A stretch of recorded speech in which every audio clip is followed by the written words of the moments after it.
Ya, bismillahirrahmanirrahim. Assalamualaikum warahmatullahi wabarakatuh. Ya, apa kabar anak-anak siswa-siswi kelas 10? Baik ya, Alhamdulillah. Dalam kesempatan ini kalian berjumpa kembali ya dengan Bapak Ahmad di Ekonomi Bisnis. Untuk kesempatan ini kalian akan mempelajari atau menghitung koefisien elastisitas permintaan. Ya, sebelumnya kalian sudah mempelajari untuk fungsi permintaan dan pembuktian hukum permintaan atau law of demand ya. Baik, jadi untuk pertemuan minggu ini kalian akan mempelajari atau menghitung koefisien elastisitas permintaan atau elastisitas permintaan atau lambangnya ED ya. E-nya elastisitas, D-nya demand permintaan. Jadi elastisitas harga permintaan yaitu tingkat kepekaan perubahan jumlah barang atau jasa yang diminta terhadap perubahan harga. Jadi tingkat kepekaan perubahan jumlah barang atau jasa yang diminta terhadap perubahan harga. Kemudian untuk rumus koefisien elastisitas permintaan, ini rumus dasarnya adalah persentase atau persentase perubahan permintaan per atau dibagi persentase perubahan harga atau dengan simbol ED sama dengan delta Q per delta P dikali P1 per Q1. Keterangannya adalah ED-nya adalah koefisien elastisitas permintaan, kemudian Q1 jumlah permintaan pertama, kemudian P1 adalah harga pertama. Jadi kalian ingat P itu price ya. Price itu harga, kemudian Q itu quantity atau jumlah ya. Jadi kalian yang mempunyai buku paket bisa dilihat juga di halaman 59 ya. Jadi untuk menghitung koefisien elastisitas permintaan yang punya buku paket bisa dibuka di halaman 59 ya. Jadi untuk teorinya benar, namun untuk perhitungannya ini Bapak lihat salah ya. Jadi di ending perhitungannya salah. Jadi kalian bisa tonton video Bapak ini untuk perhitungannya ya. Nah, kembali ke rumusnya ya. Rumus untuk mencari elastisitas permintaan berarti delta P, delta Q ya. Delta Q per delta P dikali P1 per Q1. Nah, untuk mencari delta Q ini sama dengan Q2 dikurangi Q1. Kemudian untuk mencari delta P sama dengan P2 dikurangi P1 ya. Jadi kalian ingat Q itu kuantiti jumlah, untuk P adalah price atau harga ya. Jadi untuk P1 biasanya mengikuti Q1, P2 mengikuti Q2 ya. Itu kata kuncinya ya anak-anak, paham ya? Kemudian untuk hasil perhitungan koefisien elastisitas permintaan ada 5 kemungkinan ya. Jadi ED elastisitasnya lebih besar dari 1 disebutnya adalah elastisitas ya. Kemudian ED-nya kurang dari 1 atau lebih kecil dari 1. Yang pertama lebih besar 1 berarti disebutnya elastisitas. Kemudian yang kedua lebih kecil dari 1 inelastis ya disebutnya. Kemudian yang ketiga ED-nya sama dengan 1 berarti bersifat elastis uniter. ED-nya sama dengan 0 berarti inelastis sempurna. Kemudian ED-nya sama dengan tidak terhingga ya. Ini lambang ini tidak terhingga. Berarti ini ED sama dengan seperti cacing ya atau gelombang, ini berarti tidak terhingga, berarti bersifat elastis sempurna. Baik, di sini ada contoh soal ya. Contoh soal Bapak mengutip di halaman 59 di buku paket yang kalian pegang. Jadi untuk contoh soalnya ini kalian jangan sebagai acuan ya di buku paket karena perhitungannya di endingnya salah. Jadi kalian bisa tonton video Bapak ini ya.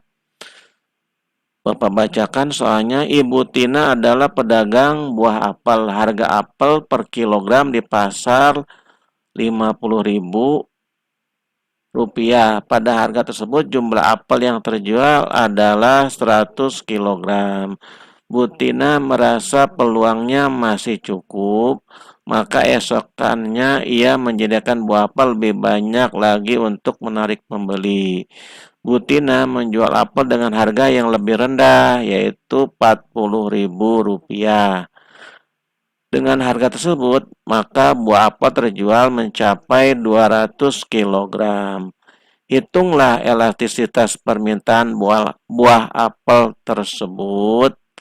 Maka dijawab, maka P1-nya 50.000 ya.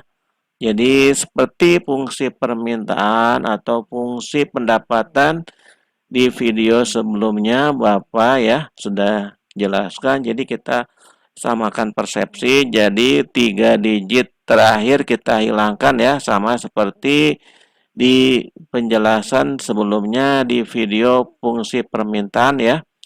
Untuk koefisien elastisitas permintaan ini sama ya. Jadi 3 digit terakhir kita hilangkan. Jadi P1-nya atau harga pertamanya 50.000, kemudian P2 harga keduanya 40.000. Jadi kita sepakat 3 digit terakhirnya kita hilangkan. Jadi P1-nya 50, P2-nya 40. Kemudian jumlah Q1 sama dengan 100 ya. Kemudian Q2-nya 200 kilogram ya. Ditanyakan koefisien elastisitas permintaan buah apel atau ED. Kita masukkan rumus. Rumusnya adalah ED sama dengan delta Q per delta P dikali P1 per Q1. Di mana delta Q mencari delta Q adalah Q2 dikurangi Q1, kemudian per delta P. Delta P mencari delta P, P2 min P1 dikali P1 per Q1. Kita masukkan sesuai dengan rumus yang diketahui. Q200, Q2-nya 200, kemudian min 100. Min 100 berarti Q1-nya 100 ya, per P2, P2-nya 40, kemudian min P1, P1-nya 50 ya, sesuai dengan yang diketahui di soal, dikali P1 per Q1 ya. P1-nya 50, Q1-nya 100 ya. Kemudian jadi yang Bapak ditanda hitam ini, jadi kalian jumlahkan dulu ya, baru dikalikan. Jadi apabila ada penjumlahan ini, jadi kembalikan pada saat perhitungan fungsi permintaan, jadi kalian dahulukan perkalian. Nah, di sini untuk menghitung koefisien elastisitas permintaan, jadi kalian mengurangkan atau menjumlahkan atau mengurangkan ya yang ada di pengurangannya terlebih dahulu ya. Jadi 200 dikurangi 100 jadi 100 ya. 40 dikurangi 50 min 10 ya. Kemudian dikali 50 per 100. 50 per 100 ini dari mana? Dari Q1 per P1. Q1-nya adalah 100 ya. P1-nya P1-nya 50, Q1-nya 100. 50 per 100. Kita kalikan saja langsung ya. 100 dikali 50. Jadi ini tidak ada perkalian silang ya. Jadi pada saat sebelum di video sebelumnya di video penjelasan fungsi permintaan dikalikan silang, ini tidak dikalikan silang, ini langsung ya. Jadi langsung lurus ya. Lurus. Jadi 100 dikali 50, 5000, kemudian min 10 dikali 100 min 1000. Jadi min kali plus adalah min ya. Nah, kalian apabila melihat di buku paket ini endingnya salah ya. Jadi yang benar di video Bapak ini. Jadi ya hasilnya adalah min 5. Min 5 dari mana? 5000 dibagi min 1000 menghasilkan min 5. ED-nya sama dengan min 5. Jadi kalau koefisiennya sama dengan 5, berarti ED-nya lebih kecil dari 1 ya. Walaupun angka 5, tapi dia minus, berarti kurang dari 1 ya. Jadi apabila ED-nya kurang dari 1, kita lihat ada 5 kemungkinan ED-nya kurang dari 1, berarti bersifat inelastis. Jadi koefisiennya bersifat inelastis ya. Jadi apabila diperintahkan untuk menghitung koefisien elastisitas permintaan, berarti ini hasilnya min 5, maka ED-nya ED kurang dari 1, maka bersifat inelastis ya. Paham ya anak-anak sampai sini ya?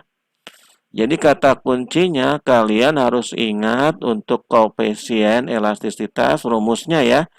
Rumus mencari koefisien elastisitas adalah ED sama dengan delta Q per delta P dikali P1 per Q1. Jadi untuk mencari delta Q adalah Q2 dikurangi Q1, mencari delta P, P2 min P1 ya. Jadi di mana Q2 itu jumlah kedua ya, jumlah harga kedua atau kuantiti kedua dikurangi Q1 adalah jumlah pertama ya. Untuk P2 adalah harga kedua, P1 adalah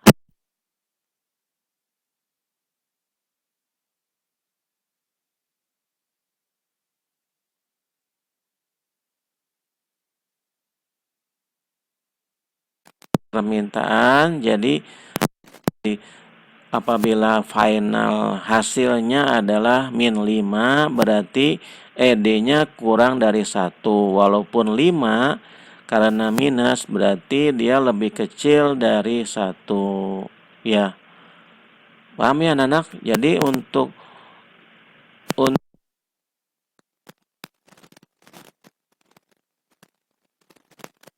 buku paket, jadi ED lebih besar dari 1 bersifat elastisitas, kemudian ED kurang dari 1 berarti inelastis, kemudian ED sama dengan 1 bersifat elastis uniter, ED-nya sama dengan 0, inelastis sempurna, ED-nya sama dengan tidak terhingga, berarti elastis sempurna.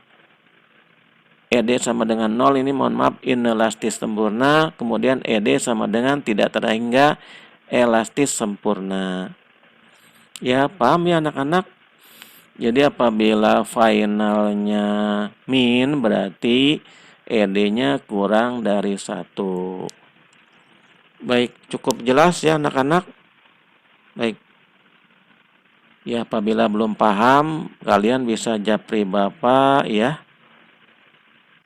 Oke, tetap semangat, usaha tidak bisa mengkhianati hasil.